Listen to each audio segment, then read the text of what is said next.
Hello, everybody. It's great to be here one more time today. My name is Gary Fowler. I'm the CEO, president, founder of GSD Get You Done Venture Studios, a premier EI and quantum venture studio located in the heart of Silicon Valley. I'm a 17-time serial entrepreneur with several unicorns under the belt.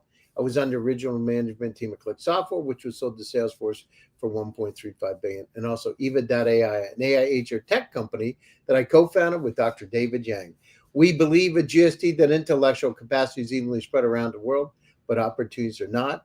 And today I have my incredible guest, Anurav. Anurav is going to be talking about his journey, and it's quite interesting. From law school to founding LUZO, we're going to talk about his story and how he's making a dent in the universe. With that, I'll bring Anurav on board. Hi, Anurav. How are you today? Hi Gary, I'm good, thank you. How are you? Good. So, how do you go from law school to founding LUZO?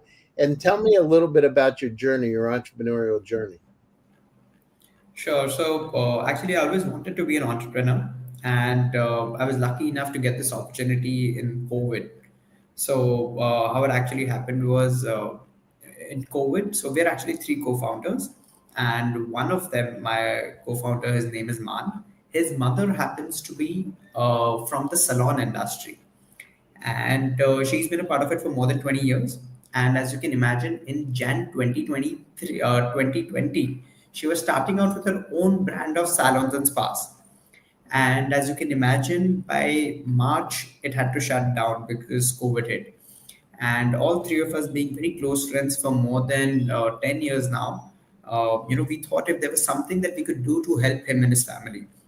And in the quest of helping him, after speaking to him and his mother, we realized that there was a huge gap in this industry, which we could probably build upon. And that's how the idea of Luzo was born when I shared it with my mother. So actually, she was the one to suggest this idea. And when we started thinking deeper, and we spoke to more people in the industry that she introduced us to, we realized that all the industries during the time of COVID at least had a technological advancement except for the beauty and wellness service industry. And that's when we thought now would be the right time to do so. And we were fortunate enough that in the times of COVID, we didn't really have to spend much time studying for law school, but in fact we could utilize that time to build something for our own. So, how much revenue do you have today in dollars? What's it look like in terms of revenue? In terms of revenue, probably this like about last year we did close to 2 million, and this financial year we'd probably do north of about 4 million. And that's in dollars? Yes. That's excellent. So, you're on a growth path. There's three things that they say in Europe. I've been building companies for almost 40 years in Silicon Valley: operational expertise, access to capital, and the networking contacts. And those three, with a resilient team, basically any company can be pivoted to become the unicorn. Most people don't talk about, they talk about pivoting, but they never talk about where they go, right? They only talk as an abstract object. And the key is, how do you take that company and turn it into a unicorn? It's quite interesting. And having done it a few times, you get it down. So, how did your background in law and cyber law influence the way you're approaching a tech driven beauty and wellness platform? Because they seem like they're diametrically opposed. That is absolutely true. So actually, there was no correlation, to be honest, at all. And to be honest, I had started pursuing law since I have a family background in law. My parents happen to be lawyers. My grandfather also used to be a judge, and so because of that, I was more inclined towards law. However, the sole reason for choosing law was that in here in India, law is a 5-year course. Happens to be one of the longest tenure course, and I was optimistic that if I choose How this long? How long is the course in India? 5 years, law is 5 years. Is that from the time you start after high school to finish, or is that after college? So how it works here is after 10th grade, you have 2 years of junior college. That is your 11th and 12th grade. And after 12th grade, it's 5 years.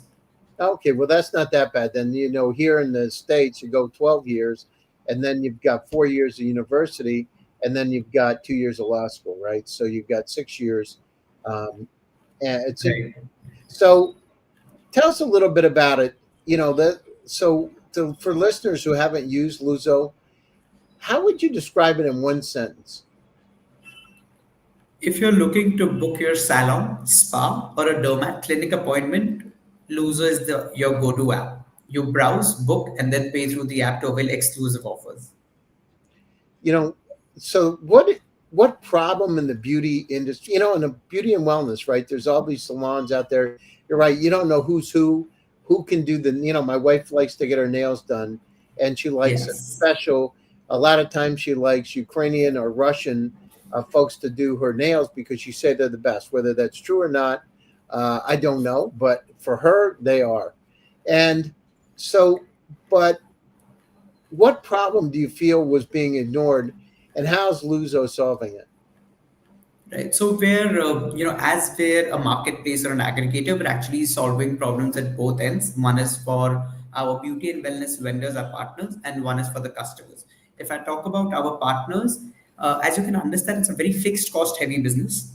However, the capacity utilization is not really optimum. So the best ones here in India, what we've noticed is they work at a 50% capacity.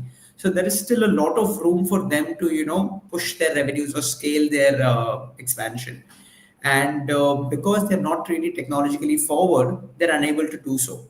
So they don't really have means to reach out to customers to do their advertisements because they're not really well versed with performance marketing of say Google or Meta.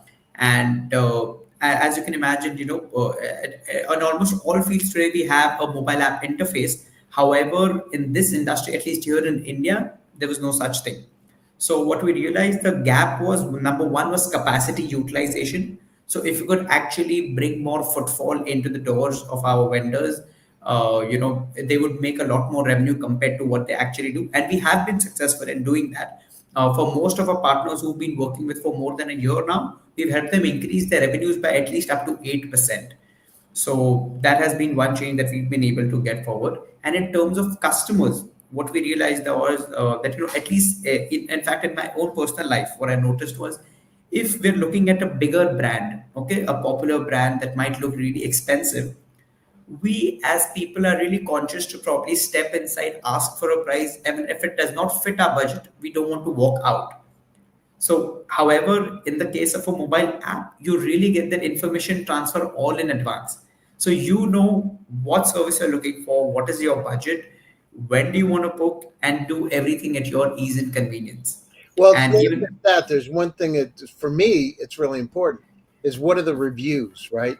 What do people say right, exactly, similar to who we are? Because all that other stuff doesn't matter because they all sound the same to me. But when it comes down to right, what are the reviews saying, they're a little schlocky. The shampoo kind of sucks. Be careful. They're right, trying to upsell you on their products. I've had that happen, right? Especially with of facial. course, You go in and all of a sudden they're trying to give you some stem cell thing for the face that's $250 on top of whatever you spent. It's interesting. So how do you go down through? And then here's the other thing is, reviews can be bullshit, right? Or they can be real. How do you go down right. through? Because using AI to be able to go down through, I've been involved in AI 29 years myself, but using that to sift through to figure out what's real for you, hyper personalized for Anurav. That's when it Right. becomes really interesting. Of course. So what we've actually done is, in terms of reviews, we understand that they're really, really important. So, and we want to ensure that we're absolutely transparent and honest with our consumers. So we only allow you to put in your review only after you've made a successful payment through the app. So you know that whenever you're on the app, all the reviews that you see are absolutely genuine. I love that. It's a great idea, actually. Yes. You So know that is that. number one. And yeah, please go ahead. No, no, no. Go ahead. That's number one. And what's number two? So actually, previously when you were referring to the services, right, why reviews are important. So in fact, actually, males care about, mainly at least here in India, they only care about say haircut or beard, and which is why 70% of our audience actually tends to be women. So when it comes to women, they are so they really want to know which place is good at nails, which place is good at doing your hair colors, which place is Yeah, good and good I for agree. them. But guys want the same thing because I talked to my friends here in the States. You know, you've got a lot of people got a lot of money and thinking about it, right? And the guys are thinking about facials and things too. And what hasn't been done is Right, created a 360-degree ecosystem. Think of this, Anurav, tying in the salons with things like injectables, like Botox and those kind of things. I'm not saying right, the same place, but to be able to set up an environment where you could upsell or cross sell because that's the kind of yeah. thing. So somebody that's really particular about their nails may also be particular about their face, right? And That's then absolutely on point. things like I had full body stem cells put in me twice, 100 million stem cells actually, and having that set up so you create a whole holistic approach to the person, and nobody's done that yet. Created that approach using an agent that's kind of like your grandmother, loves you and cares about you, because exactly what you're saying is what your grandmother would say, right? Or a friend would say, Anurav, check out this person. They're really good at doing the Right. you're growing a beard. They're really good at trimming the beard. And oh, by the way, if you want a really nice cut, they not only know how to do the cut, they know how to go down through and give you a neck massage at the same time, right? Value Right. added services. So everybody wins. Absolutely. In fact, what you're saying is so true. And this is what we realize that, people are going to good places, say a renowned salon for a haircut. It's the same person who will also want to probably go to a hotel for a good spa, will also want to go to a nail parlor exclusively for their nails, and will also want to go to a dermat or an aesthetic clinic for their Botox or fillers and laser hair reductions. And which is why, if you've had a chance to check out our app, we've divided the entire beauty and wellness industry into four verticals: salons, spas, clinics, and nails. And which is why we realized that, it is one customer that we can cross sell to all verticals. Well, that's it. But you're limiting yourself, in order because it's not going to stop at that. The way the future is going to be is a whole lot different because you've gotten the basic step one down. But what's going to happen is you're going to have omni-channel engines that are going to be for everything because they're going to be hyper personalized. The future is going to be hyper personalized again, like your grandmother. That's going to guide you in everything. So it's not going to be just your nails. It's not going to be just the Botox. It's not going to be just the hotels. It's going to be everything, and you're going to be able to guide yourself to understanding. In fact, I just went through it a little bit earlier today. It's going to be a situation where you're going to have these hyper personalized experiences. And the reason is, let's go back infobesity, because you have too much data out there and you can't make sense of it. And you got to figure out what's real and not. For instance, with nails, you can't tell if this person, this Vietnamese clinic, as good as these Russians over here, or is this the right kind of person, even though they're Vietnamese or Indian? Are they going to be the same attention that I want, and the same colors on the nails? I go through. I hear my wife talking about it. It's unbelievable because the way she gets it is word of mouth, right? They talk, Right. and so Absolutely. you know. So the industry is traditionally an offline and relationship driven. How do you Correct. tackle the challenge of moving it? By the way, I'm using some of the most sophisticated AI myself. It's actually listens and goes down through, and it's suggesting questions for you as we're going down through this. This is Oh, my wow. it's like my grandmother, right? And how do you tackle the challenge of moving it towards digital adoption? So what you're saying is, it does make sense. I agree with you. However, if you talk about the Indian market, there are certain services, say something like a haircut or nails, as you rightly mentioned, that are typically very stylist specific. That you want your guy to get those services done. However, there are about 40% of the services in the salon or the spa wherein the stylist or the therapist will not matter. So say it does not matter who's doing your hair wash, right? Or who's doing the blow dries. So all of these services, what we've realized is it's okay if they are not personalized. And at least when you're talking about the market in India, a lot of it is actually price sensitive. So, if we were to divide the audience in the market, there would only be about 20 to 30% of the audience that are actually looking for their hyper personalization. However, as of today, there are at least 60 to 70% of the people that are just looking for, the best deal that they could actually get. Yeah, but the best deal based upon, so two things are in the best deal and the quality, especially if it's a woman, right? Because they're going to look at the best. Right. So if you can continue to vector down, so one of the things to think about, would be actually kind of an eBay approach to it, the bidding, right? To have it set up Right. so it's got dynamic pricing models. So it's going down through. I don't know if you've thought about that, but think about dynamic pricing because that's the way the market will go. Right. So what we do is, we don't really play with the pricing, but what we do is we play with the offers. So as of now, if you check out the app, you'll see that you'll probably get a higher discount on a Monday to Thursday, but a lower discount on Friday, Saturdays, and Sunday. So what we're trying to do is, we're trying to shift the demand and the footfall more towards the weekdays when they require the footfall a little more, and lesser when they're any which way is going to get the footfall. Well, I mean, they could actually, yeah. So that would be a way for them to, level out their revenue, right? So that they have consistent flow. But the other thing is the Right. upselling and cross selling part. Like you said, one of the things that person coming into that salon may be also interested in certain types of dresses, right, or certain kind of clothes, or they may be equestrians. They may be get to a level you could start to hyper personalize to even that kind of level, right? Where Correct. now, what about going global? Are you going to take this global or are you going to just stay in India? So to be honest, as of today, the Indian market is really huge. So as of now, we are focused in India, but absolutely, we do have global ambitions as well. And just as of last week, I had a chance to visit Bali in Indonesia, and the market over there itself is quite huge. And prior to that, I was there in Singapore for a day, and even in Singapore, the demand for beauty and wellness services is actually through the roof. And we also happen to have some friends and family across UAE. And by default, it is actually known for the beauty market over there. So we have a Who's few. that? Who's that on North? Which country? Dubai, Yeah, yeah, no, UAE. I know that. I've been there recently. In fact, I'm going to be with some of the top families from those regions in London in the near term, right? Okay.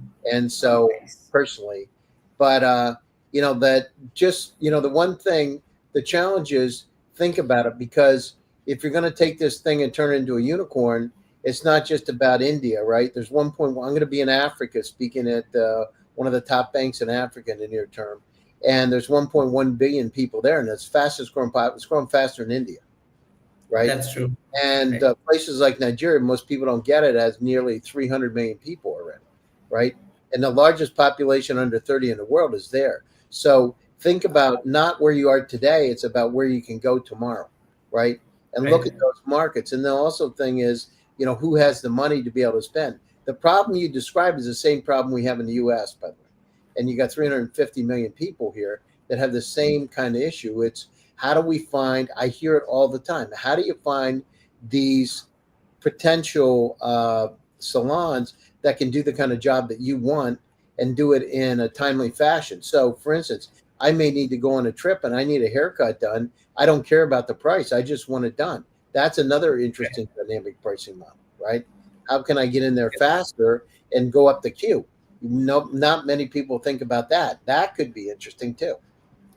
That's true. Absolutely. So what you're saying absolutely makes sense. And as of today, we haven't had a chance to study, the Africa market for now. But at least in the close vicinity, we had a chance to study the UAE and the Southeast Asia market. Yeah, we've been so we're in 73 countries now. So GSD is my family office, right? And so we're all Right. over the place, and we're with a lot of the ultra high net worth families that are from those regions, and so we hear about things on a regular day, every day, actually multiple times.